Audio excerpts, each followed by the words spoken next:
Well, he was a Church of Scientology mastermind, the mouthpiece for the cult's global operations, one of the inner circle.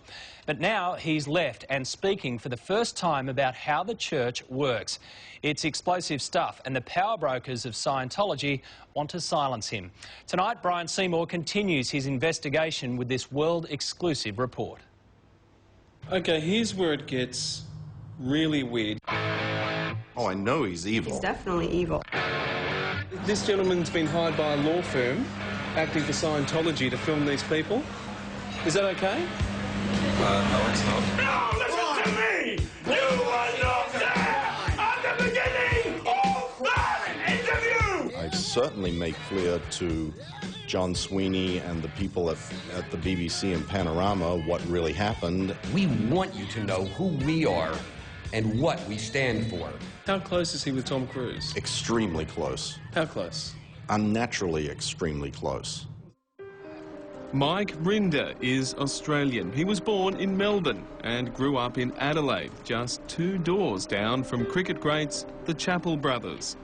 After more than 3 decades at the top of Scientology International, he left in 2007. This is his first broadcast interview. No, I'm not stopping here. You listen to me for a second. Remember this screaming match between Scientologist Tommy Davis and BBC reporter John Sweeney? You've since spoken with John Sweeney. Did you apologise to him? Did you explain all of this? What did you say? Absolutely. I apologised to him.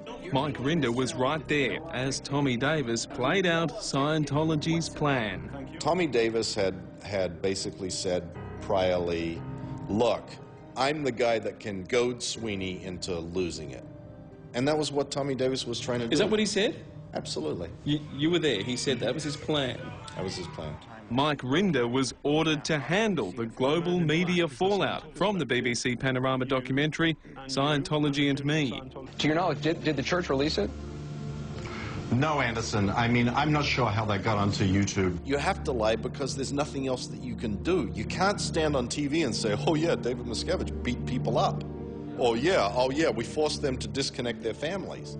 Now, Rinder says he's sorry for lying and he's telling the truth in an effort to stop the abuse. Chris, the cameraman, first popped up in a restaurant. Are you with the Church of Scientology? No. OK, what's your name? My name's Chris. Chris told us he was flown out from Los Angeles by a lawyer who works for Scientology International. His assignment? To follow Mike, his partner Christy, and me. Right. You know who I am? Yeah, you're Brian Seymour. So the Church of Scientology has sent young Chris here to document my reporting on the Church of Scientology. And why would you need to do that? I don't, for legal reasons. I don't know what the legal reasons. What would the legal reasons be, Chris? I have no idea. You have no idea what you say. I have no idea what you're doing, but you're getting paid to do it and you're going to do it. Well, I know what I'm doing. I don't know why I'm doing it. We all know who this is. Less known is his best friend, who happens to be the leader of Scientology. He's the equivalent of the Pope in Scientology. He's the leader. He's the absolute authority. That's correct. He likes to call himself the equivalent of the Pope. Unlike the Pope, who reigns over his faithful through a shared belief of divine providence, Rinder claims Scientology's leader, David Miscavige, uses fear and brutality to control. How often would he lose it? How common was this? You know, a couple of times a week. When Mike Rinder first joined Scientology, he served the founder, L. Ron Hubbard, when he lived on a ship. Then he was promoted by David Miscavige to head the International Office of Special Affairs, the department in Scientology that handles critics and the media. The Church of Scientology International has launched a major campaign to try to stop this story. They say David Miscavige never assaulted Mike Rinder or anyone else, and they've given us a wad of information they claim proves Mike Rinder is a liar and that he assaulted his ex-wife. They also claim that in 2002 Mike Rinder was sacked from his job for violations of fiduciary duty and malfeasance. Sounds serious, doesn't it? So why then, 2 years later, in 2004, was Mike Rinder back with his old job title, representing Scientology, shoulder to shoulder, with David Miscavige? And to brief you on that front and the next step in implementing LRH Tech from the top down, please welcome Mr. Mike Rinder.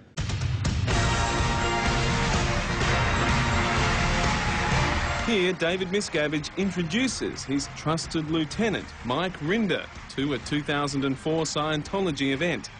Rinder claims David Miscavige physically assaulted him many times. David Miscavige, the leader of Scientology, creeping up behind you and strangling you. Did that happen? Absolutely. It happened more than once. He's a very volatile personality. He will lash out for uncalled for reasons. This incident was witnessed by another former Scientologist, Amy Scobie. She ran the Celebrity Centre in Hollywood before she escaped the cult. Amy says this assault happened in early 2001. All of a sudden, he just storms in and he grabs Mike around the neck. David Miscavige. David Miscavige grabs Mike around the neck and he starts strangling and shaking him and strangling and holding just this grip. And his face is turning colors and you could tell that he couldn't breathe. His eyes are just bugged out. And then he takes him and he throws the chair down, throws him by his neck down onto the ground, and the chair toppled over too. Rinder admits he too was violent, along with other managers in Scientology. For we today shall marry here this groom and bride. Here, Mike Rinder presides over the wedding of his friend Marty Rathbun, another former high-ranking Scientologist. Scientology accuses these two of having a kinky relationship and of blaming David Miscavige for their own violent behaviour. David Miscavige never hit anyone, it was you and Marty Rathbun. That's exactly right. Who dealt out the savage beatings. And that's exactly right. You've admitted to hitting people. Absolutely I have. So has Marty. And why did you do that? Not proud of it. Why did you do that? It was part of the culture. I mean, I know for a fact, because I was standing there when Miscavige told Marty, and he's told Tom DeVocht, I watched him say, if you don't go down there and whack that guy upside the head, I'm going to go down there and do it, and then I'll do it to you. You admit to lying then? How do we know you're lying now? I feel like if people understand and know that I am telling the truth, then that's really all I can do. Well, have you made a complaint to police? I can't and if answer not, that. why not? I can't. Is that because it's pending an investigation? You can't comment? If you want to, yeah, exactly. Who's your favourite celebrity Scientologist? Do you have one? John Travolta. Pretty easy, isn't it? He's a wonderful guy. You mentioned Kate Ceberano, one of our I think Kate most favourite celebrities. I mean, I've known Kate for a long time. I think she is incredibly talented. And I do care so very, very, very much. I have flown on Tom Cruise's private jet with him many times. It wasn't because I had a private jet, it was because he was going and I was going to the same place that he was, so I would ride along. I didn't have a car, I didn't get paid a lot of money, I got $50 a week, I owned practically nothing. Movie megastar Tom Cruise has it all. Millions of dollars, a beautiful wife and child, and Scientology. But even more, he is best friends with its leader. How close is he with Tom Cruise? Their relationship is something that doesn't really make sense. BFFs. Best friends forever? Yeah. How long before we see someone like Tom Cruise leave, David Miscavige, leave the Church of Scientology? I don't know, Brian. Hopefully very soon. They're interested in, can they suck money out of you for these other programs? Despite Scientology's claims that Miscavige doesn't have a house and instead lives communally and very moderately, Rinder maintains that David Miscavige lives a life of luxury, funded by money raised for Scientology that is supposed to go towards helping the needy. His own chef, massages, personal trainers, motorcycles, apartments, living quarters, tickets to NASCAR races, Acuras, BMWs, private jet, cases of scotch, big screen TVs, unlimited financial resources. He lives in a building on Hemet Gold Base, yes? Sometimes. Sometimes? He has several. All those things that you just recited are absolutely things that he has. He considers that those are his right.